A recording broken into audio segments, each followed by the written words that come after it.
ಮರಾಠಿಗರ ಪುಂಡಾಟವನ್ನು ಖಂಡಿಸುವುದರ ಜೊತೆಗೆ ವಿವಿಧ ಬೇಡಿಕೆಗಳ ಈಡೇರಿಕೆಗೆ ಆಗ್ರಹಿಸಿ ಕನ್ನಡ ಪರ ಸಂಘಟನೆಗಳು ನಾಳೆ ಅಂದರೆ ಶನಿವಾರ ಕರ್ನಾಟಕ ಬಂದ್ಗೆ ಕರೆ ಕೊಟ್ಟಿವೆ. ಹಾಗಾದರೆ ಕರ್ನಾಟಕ ಬಂದ್ಗೆ ಯಾರ ಬೆಂಬಲ ಇಲ್ಲ ನೋಡೋಣ.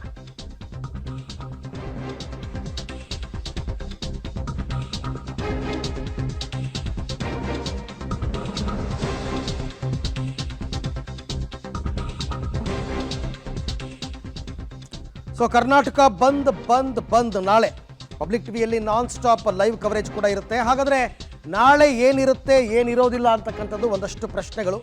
ಶಾಲಾ ಕಾಲೇಜುಗಳು ಇರುತ್ತಾ ಇಲ್ವಾ, BMTC KSRTC ಸಂಚಾರ ಇರುತ್ತಾ ಇಲ್ವಾ, ಮೆಟ್ರೋ ಮತ್ತು ರೈಲು ಸಂಚಾರ ಇದೆಯಾ ಇಲ್ವಾ, ಅಂಗಡಿಗಳು ತೆರೆದಿರುತ್ತಾ ಇಲ್ವಾ, ಹೀಗೆ ಹಲವಾರು ಪ್ರಶ್ನೆಗಳು. ಯಾಕೆಂದರೆ ನಾಳೆ ನೀವು ಮನೆಯಿಂದ ಹೊರಡಬೇಕಾದ್ರೆ ನಿಮಗೊಂದಷ್ಟು ಐಡಿಯಾ ಇರಬೇಕಲ್ಲ, ಇವತ್ತು ಏನು ಸಿಗುತ್ತೆ ಏನು ಸಿಗಲ್ಲ ಇದೆಲ್ಲವೂ ಕೂಡ ಇರಬೇಕು. ಅದ್ರ ಬಗ್ಗೆ ನಿಮಗೆಲ್ಲ ಸಮಗ್ರ ಮಾಹಿತಿಯನ್ನು ಕೊಡ್ತಾ ಹೋಗ್ತೀವಿ. ಯಾಕೆಂದರೆ ಇದು ಕರ್ನಾಟಕ ಬಂದ್ಗೆ ಕರೆ ಕೊಟ್ಟಿರೋದು. BMTC ಯಥಾಸ್ಥಿತಿ ಅಂತೆ, ಅಂದರೆ ನಾಳೆ ಬೆಂಗಳೂರಿನಲ್ಲಿ BMTC ಬಸ್ಗಳು ಓಡಾಡ್ತವೆ, ನಿಮಗೆ ಬಸ್ ಸಂಚಾರಕ್ಕೆ ಬಸ್ಗಳು ಸಿಗುತ್ತೆ, ಬಸ್ಸು ಯಾವುದೇ ಕಾರಣಕ್ಕೂ ಕೂಡ ನಾಳೆ ನಿಲ್ಲಲ್ಲ ಅಂತಕ್ಕಂಥದ್ದನ್ನು ಅರ್ಥ ಮಾಡ್ಕೊಳ್ಳಿ. ಇನ್ನು ದೂರದ ಊರಿಗೆ ಪ್ರಯಾಣ ಮಾಡಬೇಕು ಅಂತಂದರೆ KSRTC ಬಸ್ ಇದೆ ನಾಳೆ. ಎಲ್ಲೋ ಯಾರೋ ಒಂದು ಸ್ವಲ್ಪ ರೋಡ್ ಗೀಡ್ ತಡೆದಾಗ ಒಂದು ಬಸ್ಗಳನ್ನ ನಿಲ್ಲಿಸ್ಬೋದು, ಬಟ್ ಅದು ಸ್ವಲ್ಪ ಹೊತ್ತಷ್ಟೇ. KSRTC ಬಸ್ ಯಥಾಸ್ಥಿತಿಯಲ್ಲೇ ನಾಳೆ ರನ್ ಆಗುತ್ತೆ. ಇನ್ನು ಬೆಂಗಳೂರಿನಲ್ಲಿ ಮೆಟ್ರೋ ಸ್ಥಿತಿ ಯಥಾಸ್ಥಿತಿ ಇರುತ್ತೆ. ಮೆಟ್ರೋ ಟ್ರೈನ್ಗಳನ್ನ ನಿಲ್ಲಿಸಲ್ಲ, ಯಾವುದೇ ಕಾರಣಕ್ಕೂ ಕೂಡ ಮೆಟ್ರೋ ಟ್ರೈನ್ ಬಂದಾಗಲ್ಲ. ಮೆಟ್ರೋ ಮೇಲೆ ಅವಲಂಬಿತರಾಗಿರೋರು ನಾಳೆ ಧೈರ್ಯವಾಗಿ ಹೋಗ್ಬೋದು. ಇನ್ನು ಸ್ಕೂಲ್ಸ್ ಯಥಾಸ್ಥಿತಿ, ಅದು ಗೌರ್ನಮೆಂಟ್ ಸ್ಕೂಲ್ ಆಗಿರಲಿ ಪ್ರೈವೇಟ್ ಸ್ಕೂಲ್ ಆಗಿರಲಿ ಯಥಾಸ್ಥಿತಿ ಸ್ಕೂಲ್ಗಳು ರನ್ ಆಗುತ್ತೆ. ಯಾಕೆ ಅಂತಂದರೆ ಎಕ್ಸಾಮ್ ಟೈಮ್, ಯಾರೂ ರಜೆ ಕೊಡೋಕ್ಕೆ ರೆಡಿ ಇಲ್ಲ. ಎಕ್ಸಾಮ್ ನಡೀತಾ ಇದೆ ಎಲ್ಲ ಕಡೆ, ಪ್ರೈಮರಿಯಿಂದ ಹಿಡಿದು PUC ತನಕ. ಇವತ್ತಿಂದ SSLC ಎಕ್ಸಾಮ್ ಬೇರೆ ಆರಂಭ ಆಗ್ತಾ ಇದೆ. ಸೊ ಕಾಲೇಜು ಯಥಾಸ್ಥಿತಿ ಇದ್ದೇ ಇರುತ್ತೆ, ಅದು ಕೂಡ ರನ್ ಆಗುತ್ತೆ ಎಲ್ಲ ಕಡೆ. ಹಾಗಾಗಿ ಅದ್ರ ಬಗ್ಗೆ ಯಾವುದೇ ಗೊಂದಲ ಬೇಡ. ವೈದ್ಯಕೀಯ ಸೇವೆಯನ್ನು ಬಂದ್ ಮಾಡೋಕ್ಕೆ ಬರಲ್ಲ, ಯಾಕೆಂದರೆ ಅದು ಎಸೆನ್ಷಿಯಲ್ ನೀಡ್ಸ್ ಅಲ್ವಾ, ಎಸೆನ್ಷಿಯಲ್ ಸರ್ವಿಸ್ ಅದು.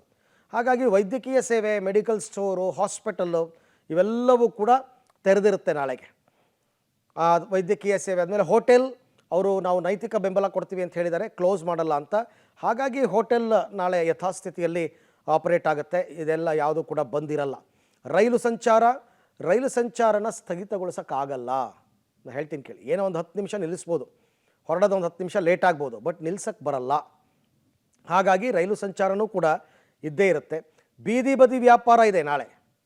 ಬೀದಿ ಬದಿ ವ್ಯಾಪಾರಿಗಳು ಈಗಲ್ಲ, ಇವರು ಬಂದು ಡೇಟ್ ಅನೌನ್ಸ್ ಮಾಡಿದಾಗಲೇ ಹೇಳಿಬಿಟ್ಟಿದ್ದಾರೆ, ನಾವು ವ್ಯಾಪಾರ ಎಲ್ಲ ನಿಲ್ಲಿಸಲ್ಲ, ಬೆಂಬಲ ಕೊಡ್ತೀವಿ ಅಷ್ಟೇ ಅಂತ ಹೇಳಿದ್ದಾರೆ. ಹಾಗಾಗಿ ಇವೆಲ್ಲವೂ ಕೂಡ ನಾಳೆ ಇರುತ್ತೆ. ಇರಲ್ಲ ಏನು ಅಂತಂದರೆ ಆಟೋಗಳು ಸಿಗಲ್ಲ ನಾಳೆ. ಬೇರೆ ಬೇರೆ ಊರಿಂದ ಬೆಳಗ್ಗೆ ಬಂದು ಬೆಂಗಳೂರಿಗೆ ಇಳಿದ್ರೆ ಮನೆಗೆ ಹೋಗೋದಕ್ಕೆ ಕೆಲವರೆಲ್ಲ ಆಟೋದಲ್ಲಿ ಹೋಗ್ತಾರಲ್ಲ, ಆಟೋಗಳು ಇರಲ್ಲ. ಹಾಗೂ ಕೆಲವರು ಕದ್ದು ಮುಚ್ಚಿ ಓಡಿಸ್ತಾರೆ. ಓಲಾ ಊಬರ್ ಇರಲ್ಲ, ಟ್ಯಾಕ್ಸಿಗಳು ಇರಲ್ಲ, ಆಟೋಗಳು ಇರಲ್ಲ. ನೀವು ಆ್ಯಪ್ ಆಧಾರಿತ ನೀವು ಮೊಬೈಲ್ನಲ್ಲಿ ಬುಕ್ ಮಾಡ್ತೀರಲ್ಲ, ಇದು ಯಾವುದು ಓಲಾ ಊಬರ್ ಯಾವುದು ಕೂಡ ಆಗಲ್ಲ, ಅವರು ಬೆಂಬಲವನ್ನು ಕೊಟ್ಟಿದ್ದಾರೆ. ಥಿಯೇಟರ್ಸ್ ಇರಲ್ಲ, ಬಟ್ ಥಿಯೇಟರ್ ಒಂದು ಶೋ ಅಂತೇನೋ ಹೇಳಿದಾರಪ್ಪ, ಒಂದು ಶೋ ಮಾತ್ರ ನಾವು ಬಂದ್ ಮಾಡ್ತೀವಿ ಅಂತಂದ್ಬಿಟ್ಟು. ಇಡೀ ದಿನ ಬಂದ್ ಮಾಡ್ತಾರಾ ಅಂತ ಗೊತ್ತಿಲ್ಲ. ಮಲ್ಟಿಪ್ಲೆಕ್ಸ್ಗಳೇನು ಮಾಡ್ತಾರೆ, ಮಾಲ್ ಓಪನ್ ಇರುತ್ತೆ, ಮಲ್ಟಿಪ್ಲೆಕ್ಸು ಇರುತ್ತೆ. APMCಗಳಿರಲ್ಲ ಅಂತ ಹೇಳಿದ್ದಾರೆ, APMC ಇರಲ್ಲ. ಸೊ ಬೇರೆ ಬೇರೆ ಊರುಗಳಿಂದ ರೈತರು ಬಂದವರು ಏನು ಮಾಡಬೇಕು ಗೊತ್ತಿಲ್ಲ. ಅಂಗಡಿ ಮುಂಗಟ್ಟು 50-50, ಯಾಕೆಂದರೆ ನೀವು ಅಂಗಡಿ ಓಪನ್ ಮಾಡಿಕೊಂಡ್ರು ಅವರೇ ಬಂದು ಬಲವಂತವಾಗಿ ಮುಚ್ಚಿಸ್ತಾರೆ. ಹಾಗಾಗಿ ಸ್ವಲ್ಪ ಹೊತ್ತು ಮುಚ್ಬೋದು, ಆಮೇಲೆ ತೆಗಿಬೋದು, ಏನು ಬೇಕಾದರೂ ಆಗಬಹುದು. ನೋಡೋಣ, 50-50 ಅಂಗಡಿ ಮುಂಗಟ್ಟು.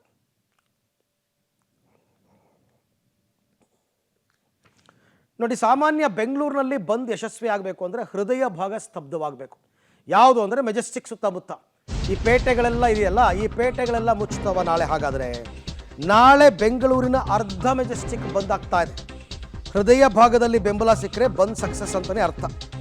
ಎಲ್ಲಿ? Chickpete, SP road, avenue road, ಇವೆಲ್ಲ ಹೆವಿ ಬಿಸ್ನೆಸ್ ನಡೀತಕ್ಕಂಥ ಜಾಗ ಅಲ್ವಾ, ಎಲ್ಲ ಕಡೆ ಬಂದಾಗುತ್ತೆ.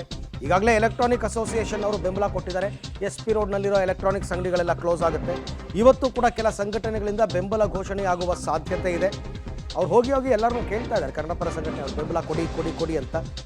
ಎಲ್ಲ ಅಸೋಸಿಯೇಷನ್ ಅವರು ಬೆಂಬಲ ನೀಡಿದರೆ ಭಾಗಶಃ ಬೆಂಗಳೂರು ಬಂದ್ ಆದಂಗೆ ಕಂಡು ಬರುತ್ತೆ. ನೋಡಿ, ಅಲ್ಲಿ ಮೈಕಲ್ ಅನೌನ್ಸ್ ಮಾಡ್ಕೊಂಡು ಹೋಗ್ತಾ ಇದ್ದಾರೆ, ಈ ಥರ ಬೆಂಬಲ ಕೊಡಿ ಅಂತ. ಇವತ್ತು ಕೂಡ ಕೆಲವರು ಅನೌನ್ಸ್ ಮಾಡ್ಬೋದು ಅಂತ ಹೇಳ್ತಾ ಇದ್ದಾರೆ.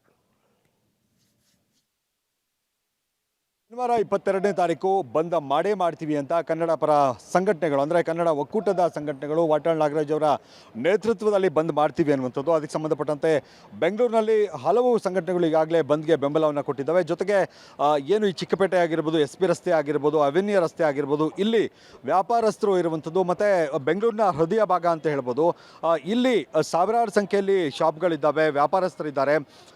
ಇಲ್ಲಿ ಬಂದಾದರೆ ಒಂದು ರೀತಿ ಸಕ್ಸಸ್ ಆದಂತೆ ಅನ್ನೋ ಥರದ ಮನಸ್ಥಿತಿಯಲ್ಲಿ ಕನ್ನಡ ಪರ ಹೋರಾಟಗಾರರು ಇರುವಂಥದ್ದು, ಒಕ್ಕೂಟ ಕೂಡ ಇರುವಂಥದ್ದು. ಅದರಿಂದಾಗಿ ಎಲ್ಲರನ್ನು ಕೂಡ ಸಂಪರ್ಕ ಮಾಡಿ ಬೆಂಬಲವನ್ನು ಕೇಳುವಂಥ ಕೆಲಸವನ್ನು ಕೂಡ ಕನ್ನಡ ಒಕ್ಕೂಟ ಮಾಡ್ತಾ ಇರುವಂಥದ್ದು. ನಾನೀಗ ಎಸ್ ಪಿ ರಸ್ತೆಯಲ್ಲಿದ್ದೇನೆ. ಇಲ್ಲಿ ಯಾವ ರೀತಿಯಾಗಿ ಬೆಂಬಲವನ್ನು ಸೂಚಿಸ್ತಾರಾ ವ್ಯಾಪಾರಿಗಳು ಅನ್ನುವಂಥದ್ದು, ಅಸೋಸಿಯೇಷನ್ ಅವರು ಏನು ಹೇಳ್ತಾರೆ ಅಂತ ನಾನೀಗ ಒಬ್ಬೊಬ್ಬರನ್ನೇ ಮಾತನಾಡಿಸ್ತಾ ಹೋಗ್ತೀನಿ ಏನು ಹೇಳ್ತಾರೆ ಅಂತ. ಸರ್ ನಮಸ್ಕಾರ. ಬಂದಿದೆ ಸರ್ 22ಕ್ಕೆ, ನಿಮ್ಮ ಬೆಂಬಲ ಇದೆಯಾ? ನಿಮ್ಮ ಅಸೋಸಿಯೇಷನ್ ಯಾವುದು? ನಮ್ಮ association Bangalore electronic dealer association. ನಾವು ಈ ಕರ್ನಾಟಕಕ್ಕೆ ಕನ್ನಡ ಭಾಷೆಗೆ ಯಾವಾಗೂ ರೆಡಿಯಾಗಿದ್ದೀವಿ. ಏನು ಪ್ರಾಬ್ಲಮ್ ಬಂದರೂ ನಾವು ರೆಡಿಯಾಗಿದ್ದೀವಿ ನಮ್ಮ ಅಸೋಸಿಯೇಷನಿಂದ. ಫಸ್ಟ್ ಆಫ್ ಆಲ್ ಇಲ್ಲಿ ಭಾಳ ಬಿಸ್ನೆಸ್, ಈ ರೋಡ್ ಕೆಲಸದಿಂದ ಭಾಳ ಬಿಸ್ನೆಸ್ ಡೌನ್ ಆಗಿಬಿಟ್ಟಿದೆ. ಆದರೂ ನಾವು ಈ ಬಂದ್ಗೆ ಮೋಸ್ಟ್ಲಿ ಸಪೋರ್ಟ್ ಮಾಡ್ತೀವಿ. ನಾವು ಇದ್ರ ಬಗ್ಗೆ ಡಿಸ್ಕಷನ್ ಕೂಡ ನಡೀತಾ ಇದೆ. ನಾವು ಈ ದೇಶಕ್ಕೆ, ಈ ಪ್ರದೇಶ ಮೀನ್ಸ್ ನಮ್ಮ ಕನ್ನಡ ಭಾಷೆಗೆ, ಕನ್ನಡ ರಾಜ್ಯಕ್ಕೆ ಯಾವಾಗೂ ಸಪೋರ್ಟಲ್ಲಿ ಇದ್ದೀವಿ. ಸರ್ ಅಂದರೆ ಸಂಪೂರ್ಣವಾಗಿ ಬಂದ್ ಮಾಡ್ತೀರಾ ಸರ್? ಅವತ್ತು ಶನಿವಾರ ಎಸ್ ಪಿ ರಸ್ತೆ ಆಗಿರ್ಬೋದು, ಅವೆನ್ಯೂ ರಸ್ತೆ ಎಲ್ಲ ಬಂದಿರುತ್ತಾ ಹಿಂಗೆ? ಹೌದು ಸರ್. ನಾವು ಇಲ್ಲಿ ಇರೋದು ಕರ್ನಾಟಕ ಪ್ರದೇಶದಲ್ಲಿ. ನಮ್ಮ ಕರ್ನಾಟಕ ಪ್ರದೇಶದ ಡ್ರೈವರ್ನಲ್ಲಿ ಏನೋ ದುರ್ವ್ಯವಹಾರ ಮಾಡಿದ್ದಾರೆ ಮಹಾರಾಷ್ಟ್ರ ಬಾರ್ಡರ್ ಹತ್ರ. ಅದು ನಮಗೆ ಒಪ್ಪಿಗೆ ಇಲ್ಲ. ನಾವು ಬೆಂಗಳೂರು ಎಲೆಕ್ಟ್ರಾನಿಕ್ ಡೀಲರ್ಸ್ ಅಸೋಸಿಯೇಷನ್ ಪರವಾಗಿ ಹೇಳ್ತಾ ಇದ್ದೀವಿ. ನಾವು ಪೂರ್ತಿ 100% ಬಂದಿರುತ್ತೆ ಆವತ್ತು. ಯಾಕಂದರೆ ನಾವು ಕನ್ನಡ ನಾಡು ಜೊತೆಯಲ್ಲಿ, ಕನ್ನಡ ನುಡಿ, ಕನ್ನಡ ಭಾಷೆ ಜೊತೆಲಿ ಯಾವಾಗಲೂ ಇರ್ತೀವಿ. ನಾವು ಇರಲೇಬೇಕು. ಯಾಕಂದರೆ ನಾವು ಇಲ್ಲಿ ಹುಟ್ಟು ಬೆಳೆದಿರೋದು, ಇಲ್ಲೇ ನಮಗೆ ಕೆಲಸಗಾರರಿಗೆ ಈ ಥರ ದುರ್ವ್ಯವಹಾರ ಮಾಡಿದ್ರೆ ಅದು ನಮಗೆ ಖಂಡಿತ ಒಪ್ಪಿಗೆ ಇಲ್ಲ. ನಾವು ಪೂರ್ತಿ ಅಸೋಸಿಯೇಷನ್ ಕಡೆಯಿಂದ ಅವರು ಎಲ್ಲರೂ ಇದ್ದಾರೆ, ಕಾರ್ಯಕಾರಿಣಿ ಸಮಿತಿಯವರು ಎಲ್ಲರೂ 100% ಬಂದು ಇರ್ತೀವಿ ಸರ್. ಕನ್ನಡ ಜೊತೆಲಿ ಕನ್ನಡ ಸಂಘಟನೆ ಜೊತೆಲಿ ಇರ್ತೀವಿ ನಾವು. ಸರ್ ಎಷ್ಟು ಶಾಪ್ಗಳಿದ್ದಾವೆ ಸರ್? ಎಷ್ಟು ಜನ ವ್ಯಾಪಾರಿಗಳಲ್ಲಿ ಕೆಲಸ ಮಾಡ್ತಿರ್ತಾರೆ? ಮತ್ತು ಇದು ಅಂದರೆ ಒಟ್ಟಾರೆ ಸಂಪೂರ್ಣ ಇಲ್ಲಿಂದ ಚಿಕ್ಕಪೇಟೆಯವರೆಗೂ?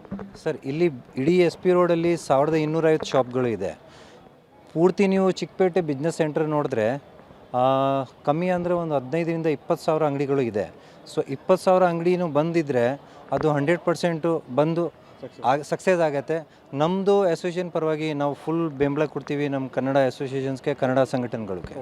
ಸರ್ ಯಾರಾದರೂ ನಿಮ್ಮನ್ನು ಸಂಪರ್ಕ ಮಾಡುವಂಥ ಕೆಲಸ ಮಾಡಿದ್ರ ಸರ್ ಆ ಸಂಘಟನೆಯವರು? ಇಲ್ಲ, ನಮಗೆ ಯಾರೂ ಕೇಳಿಲ್ಲ. ಬಟ್ ನ್ಯೂಸ್ ಪೇಪರಿಂದ ಗೊತ್ತಾಗಿದೆ ನಮಗೆ ಈ ಥರ ನಡೀತಾ ಇದೆ, ಈ ಥರ ಪ್ರಾಬ್ಲಮ್ ಆಗಿದೆ. ಗೌರ್ಮೆಂಟ್ಗೆ ಭಾಳ ರೆವೆನ್ಯೂ ಲಾಸ್ ಆಗುತ್ತೆ. ಬಟ್ ಏನು ಮಾಡೋಕ್ಕಾಗಲ್ಲ. ಪೊಲಿಟಿಕಲ್ ಇಶ್ಯೂಸ್ ಕೂಡ ಇದೆ. ಇವರು ಮೀನ್ಸ್ ಸ್ವಲ್ಪ ಪೊಲಿಟಿಕಲ್ ಇಶ್ಯೂಸಿಂದನೂ ಬಂದು ಇದೆಲ್ಲ ಮಾಡ್ತಾರೆ. ಬಟ್ ಅದು ತಪ್ಪು. ಬಟ್ ನಾವು ಕನ್ನಡ ರಾಜ್ಯಕ್ಕೆ ಯಾವಾಗೂ ರೆಡಿಯಾಗಿದ್ದೀವಿ, ಕನ್ನಡ ಭಾಷೆಗೆ ರೆಡಿಯಾಗಿದ್ದೀವಿ. ಈ ಪೊಲಿಟಿಕಲ್ ಆ್ಯಂಗಲ್ ಅದೆಲ್ಲ ಸೈಡಲ್ಲಿ ಇಟ್ಬಿಟ್ಟು ನಾವು ನಮ್ಮ ಕನ್ನಡಕ್ಕೆ ರೆಡಿಯಾಗಿದ್ದೀವಿ. ಓಕೆ, ಇದು ಇಲ್ಲಿನ ಅಸೋಸಿಯೇಷನ್ ಅವರು ಅಂದರೆ ವ್ಯಾಪಾರಿಗಳು ಹೇಳ್ತಾ ಇರುವಂಥದ್ದು. ನಾವು ಕನ್ನಡ ನಾಡಿನಲ್ಲಿದ್ದೀವಿ, ಕನ್ನಡ ಪ್ರದೇಶದಲ್ಲಿರುವಂಥ ಸಂದರ್ಭದಲ್ಲಿ ನಾವು ಕನ್ನಡ ನುಡಿಗೆ ಹಾಗೆ ಕನ್ನಡಿಗರಿಗೆ ಏನಾದರೂ ಅಪಮಾನ ಆದಾಗ, ತೊಂದರೆ ಆದಾಗ ನಾವೆಲ್ಲರೂ ಕೂಡ ಒಗ್ಗಟ್ಟಾಗಿ ನಾವು ಸಪೋರ್ಟ್ ಮಾಡಬೇಕಾಗುತ್ತೆ. ಅದರಿಂದಾಗಿ ನಾವು 22ರ ಬಂದ್ ಏನಿದೆ ಅದಕ್ಕೆ ಸಂಪೂರ್ಣವಾಗಿ ಸಪೋರ್ಟ್ ಮಾಡ್ತೀವಿ. ನಾವು ಯಾರು ಕೂಡ ಅಂಗಡಿಗಳನ್ನು ಓಪನ್ ಮಾಡೋದಿಲ್ಲ. ಅವತ್ತು ಸಂಪೂರ್ಣ ಬಂದ್ ಇರುತ್ತೆ. ನಾವು ಕೂಡ ಬಂದ್ಗೆ ಸಹಕರಿಸ್ತೀವಿ ಅನ್ನುವಂಥ ಮಾತನ್ನು ಇವರು ಹೇಳ್ತಾ ಇರುವಂಥದ್ದು. ಕ್ಯಾಮ್ರಾ ಪರ್ಸನ್ ಲೋಕೇಶ್ ಜೊತೆಗೆ ಮಹದೇಶ್ ಆನೇಕಲ್, ಪಬ್ಲಿಕ್ ಟಿವಿ ಬೆಂಗಳೂರು.